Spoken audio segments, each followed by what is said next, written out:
Hello again, everyone. So I bought this Wolverine X2 R spec in the summer of 2018, and that winter we put in this UPI Inferno heater, and it's been working great. Haven't given it much thought since then. As long as it keeps the engine temp above 170, puts out a ton of heat. And the way I do that is a cardboard blocking the radiator down there. Got some pipe insulation blocking off the holes. I put this weather stripping on the windshield. So all those things make this a really good heater. But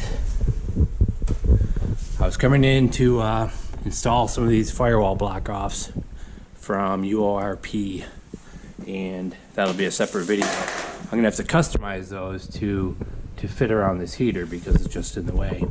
So while I was in here, I noticed that I had some coolant leaking down at the bottom.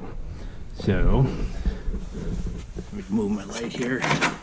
I can see a little coolant drip down there off the head of that screw. You can kind of see there's some liquid in that gap. So this isn't the fault of UORP at all. It's just that the rubber kind of fatigued over time, and I should have checked this a long time ago. Every one of my fittings, these two in here, these down here, you can see where every single one of them was leaking. Not so much that my coolant was ever low, but I could smell it occasionally, and you can see the stains on the hoses. So I recommend that you come through here and check out all these fittings. Every single one of mine were loose. Again, not the fault of you or Inferno or anyone else. It's just that rubber fatigued over time and those clamps loosened up. So for me, it's been a while since I've installed this. So this one here is located on the driver's side, right by the steering. Oh, one more thing I want to show you. I'm gonna have to fix this. Is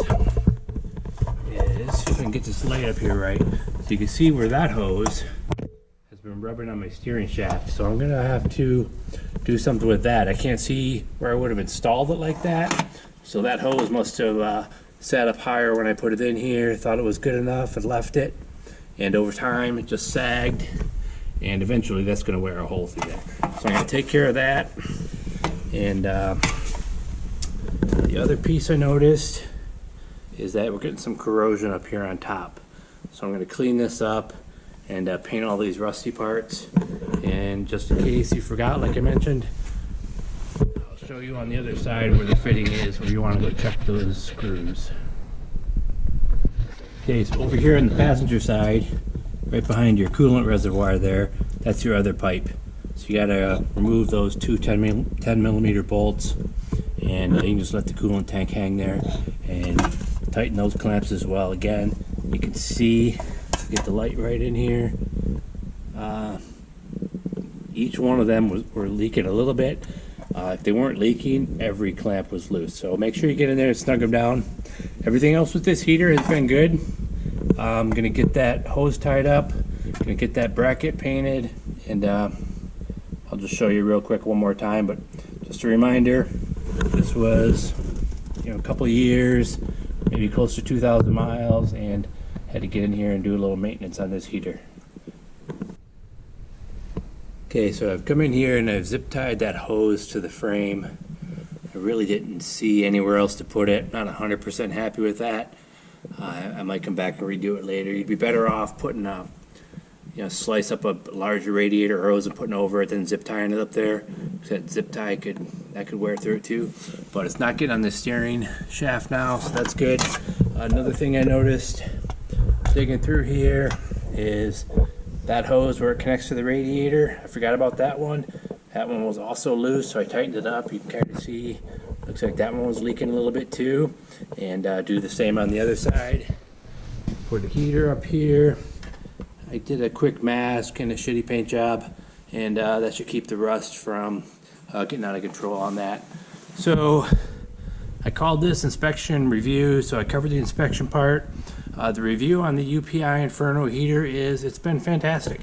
It's been flawless for 2 years, almost 2,000 miles.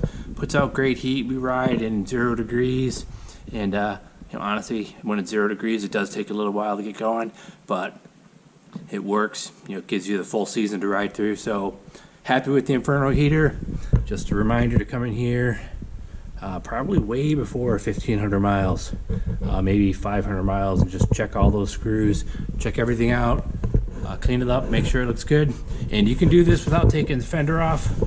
I took my fender off because I'm going to be putting in that block off plate. And if you were like me and you made that one screw up here at the top, you know, face the top, see it in the camera. Well, I have one of them I can only get to from up here, so don't do that. Make sure you can get to them from the bottom. You won't have to take the fender off. Thank you for watching. Hope you found this video useful.